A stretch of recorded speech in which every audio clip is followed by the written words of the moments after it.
समस्त अधिवक्ता मांगों को लेकर आज 11वें दिन भी अपने कार्यों से विरत रहे। काशीपुर के समस्त अधिवक्ताओं ने एक सुर में कहा कि उत्तराखंड सरकार द्वारा ऑनलाइन रजिस्ट्रेशन वर्चुअल रजिस्ट्री के नाम पर अधिवक्ताओं के हितों को प्रभावित करने का काम किया जा रहा है। आज वरिष्ठ अधिवक्ता हरीश नेगी ने तहसील में चल रहे धरना प्रदर्शन के दौरान पत्रकारों से रूबरू होते हुए कहा कि सरकार द्वारा अधिवक्ताओं के जो संवैधानिक अधिकार जो भारतीय संविधान में उनको मिले हैं उनको भी खत्म करने का प्रयास किया जा रहा है और अधिवक्ताओं को बेरोजगार किया जा रहा है, जिससे उनकी रोजी रोटी पर भी संकट उत्पन्न हो रहा है। उत्तराखंड सरकार द्वारा बेनामे वसीयत, विवाह पंजीकरण आदि को ऑनलाइन करने का जो आदेश दिया गया है, उक्त आदेश से अधिवक्तागणों के विधि व्यवसाय को बड़ी हानि होगी और जिसके कारण 90% से अधिक अधिवक्ता व उनके साथ कार्य कर रहे लिपिक, कातिब, अन्य कर्मचारीगण बेरोजगार हो जाएंगे। इसी के साथ ही अधिवक्ता संदीप सहगल ने कहा कि ऑनलाइन रजिस्ट्री आम जनता के हित में भी नहीं है, क्योंकि आम जनता के कानून की जटिलताओं एवं रजिस्ट्रेशन की तकनीक से अनभिज्ञ होने के कारण साइबर ठगों व समाज में फैले आपराधिक पृष्ठभूमि के व्यक्तियों एवं भू माफियाओं द्वारा व्यापक स्तर पर आर्टिफिशियल इंटेलिजेंस (AI) के माध्यम से अपनी फर्जी उपस्थिति दिखाकर भ्रष्ट अधिकारी व कर्मचारियों की मिलीभगत से सरकारी एवं गैर सरकारी भूमि के साथ कम पढ़े लिखे लोगों की भूमि को भी रजिस्ट्री के द्वारा अपने नाम कर आम जनमानस को भारी नुकसान पहुंचा सकते हैं। वही अधिवक्ता सतपाल सिंह बल ने कहा कि अधिवक्ताओं के साथ साथ आम जनमानस पर भी इस आदेश का विपरीत प्रभाव पड़ेगा। आज काशीपुर के समस्त अधिवक्तागणों ने उक्त आदेश के विरोध में आज 11वें दिन भी हड़ताल कर काम बंद किया। उन्होंने कहा कि अगर सरकार हमारी मांगे नहीं मानती है तो यह आंदोलन और ज्यादा उग्र होगा, जिसकी समस्त जिम्मेदारी शासन की होगी। काशीपुर से सह संपादक जुगनू खान की रिपोर्ट।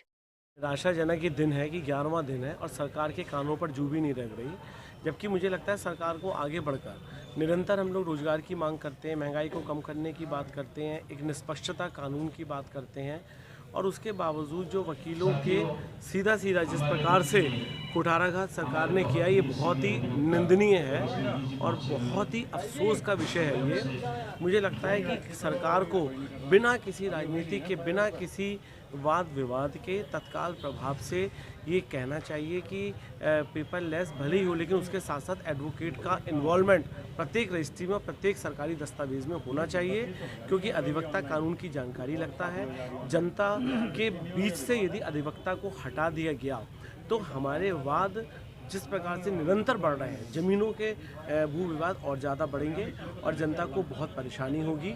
तो सरकार को इसमें आगे बढ़ के अपना बड़ा दिल करके अधिवक्ताओं के हित में ये कार्य करना चाहिए। आगे अगर ये मांगे नहीं मानी जाती हैं तो क्या आपकी रणनीति रहेगी? भाई अभी तक तो जो सभी लोगों ने डिसाइड किया है, आप देख रहे हैं पूरे प्रदेश में स्ट्राइक चल रही है और प्रदेश का हर एक जितना भी लोग इस विधि व्यवसाय से जुड़े हुए हैं, वो इसके पूरी तरीके से खिलाफ हैं कि ये कानून में हमारा हस्तक्षेप और पेपरलेस दस्तावेज में हमारा हस्तक्षेप होना चाहिए। अभी हम लोग स्ट्राइक पर बैठे हुए हैं, जैसे भी हमारी एसोसिएशन और सब लोग डिसाइड करेंगी उसी प्रकार से आगे का कार्य किया जाएगा। जो हड़ताल चल रही है, आज हड़ताल का 11वां दिन है और इसमें जो है सरकार जो है वकीलों को लगभग 90% वकीलों को बेरोज़गार करने जा रही है और इसमें हमारी मांग ये है कि जो सरकार ने ऑनलाइन कार्य किए हैं, वर्चुअल बेनामी का कार्य किया है, इसमें अधिवक्ता की दस्तावेज लेखक की भूमिका रहनी चाहिए, उसको ख़त्म नहीं करना चाहिए। और इसमें जैसे विवाह पंजीकरण है, उसमें भी हमारी भूमिका रहनी चाहिए और वसीयत एक गोपनीय दस्तावेज होता है, उसकी बिल्कुल कहीं से कहीं तक भी कोई गोपनीयता रही नहीं है। अभी आप उसे ऑनलाइन करवाइए और उसमें एक जो आपको सर्टिफिकेट मिलता है उसमें कोई डिटेल नहीं होती कि किस खसरा नंबर की कितना रकबा किस व्यक्ति ने किस व्यक्ति को उसमें वसीयत करी है और उसमें QR कोड होता है, आप उसे स्कैन करें तो उसकी डिटेल पूरी की पूरी आपकी खुल जाएगी। तो ये जो कुछ गोपनीय दस्तावेज थे सरकार ने ये भी ओपन कर दिए हैं और जैसे ये ऑनलाइन रजिस्ट्री होगी तो इसमें जो है भू माफिया अपने तरीके से पता नहीं किस तरीके मतलब कितने बैनामे करवाएंगे, फर्जी बैनामे करवाएंगे। ये भी आम जनता जो है वो इस चीज़ों को समझ नहीं सकती। अधिवक्ता इसकी बारीकी को समझता है, बड़े तरीके से सिस्टमेटिक तरीके से काम होते हैं। अब जो है सरकार इसमें पूरी तरीके से जनता का नुकसान कर रही है, उसके साथ साथ वकीलों को बेरोज़गार कर रही है। आगे की रणनीति क्या है? अगर ये मांगे नहीं मानी गई तो आगे का आपका क्या वो रहेगा?